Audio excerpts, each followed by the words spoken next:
We're live here in Memphis, Tennessee, and you're watching Verdict Media TV. And I'm with Judge Joe Brown. And we're going to talk about a very, very important topic, and that's criminal justice reform. Criminal justice reform is one of the biggest topics right now in American society. You hear about criminal justice reform, prison reform, and even bail reform. Judge, give me your thoughts. Well, see, first off, we have to ask the question of what does the criminal justice system do? So if you're talking about reforming as a deal, reformation as it deals with control of crime is one thing. But what it's done is it's morphed into an instrument to control surplus labor. By that I mean, with the myth of private enterprise, etc., being all sacrosanct, the United States is probably the only industrialized country that does not have a governmental program to take blue-collar workers who are obsoleted by industrial technology and computerization and turn them into workers who can make the same level of income doing something else.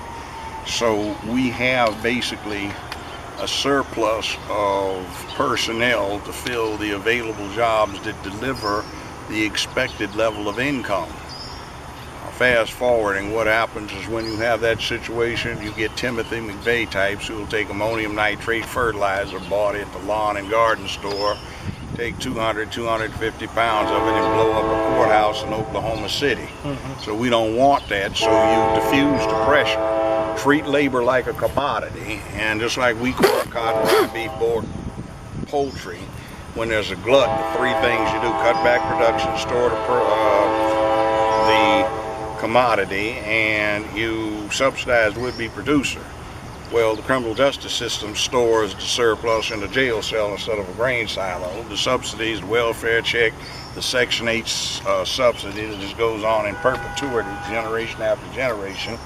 And the cutting back of production is when the kids bang out, drop out, drug out, get knocked up too early, too often, don't get an education, don't get any vocational skills, get wrong attitudes, wrong ideation, get acculturated and socialized wrong, and they clown, carry on, they're unemployable as it is.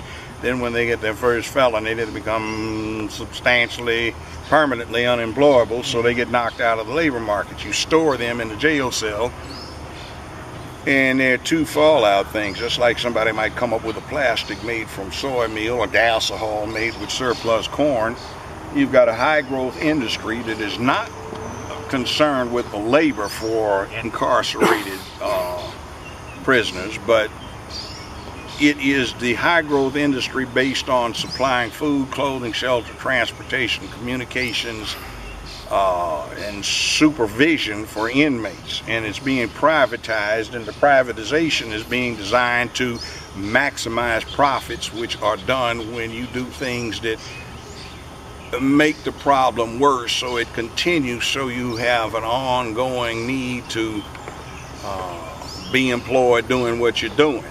So the other fallout is when you have this kind of activity, the communities become chaotic and they're not politically cohesive and they can't deal with self-help on a collective basis.